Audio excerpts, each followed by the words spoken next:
নমস্কার। আজকে কথা হবে সিভিক ভলেন্টিয়ার্সদের কিন্তু এ মাস থেকে সরকারের ঘোষিত যে বেতন সেটা বৃদ্ধি হতে চলেছে। তার সাথে সাথে ইলেকশন মিডলেই সিভিক ভলেন্টিয়ার্সদের জন্য কিন্তু অপেক্ষা করছে বেশ বড় কিছু। একদিকে যেমন কনস্টেবলের সংরক্ষণ, তার সাথে সাথে আরেক দিকে কিন্তু প্রক্রিয়া অলরেডি সম্পূর্ণ হতে চলেছে, যেটা হচ্ছে জুনিয়র কনস্টেবল।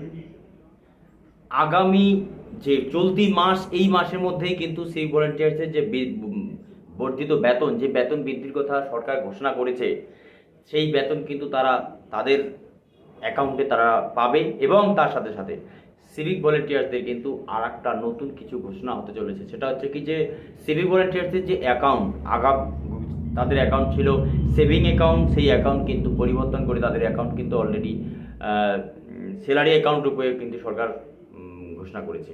তার সাথে সাথে কিন্তু সিভিক ভলেন্টিয়ার্স নিয়োগের ব্যাপারটা কিন্তু আগামী অগস্ট মাসের মধ্যে প্রায় 1 লাখ সিভিক ভলেন্টিয়ার্স নিয়োগ করার জন্য সরকার তৎপরতা চালাচ্ছে। ভোট মিটলেই কেন্দ্রে নতুন সরকার বসানোর পরে কিন্তু রাজ্য সরকার তৎপর হবে এবং তার সাথে সাথে আরও 1 লক্ষ সিভিক ভলেন্টিয়ার্স কিন্তু নিয়োগের জন্য সরকার যথেষ্ট চেষ্টা করবে।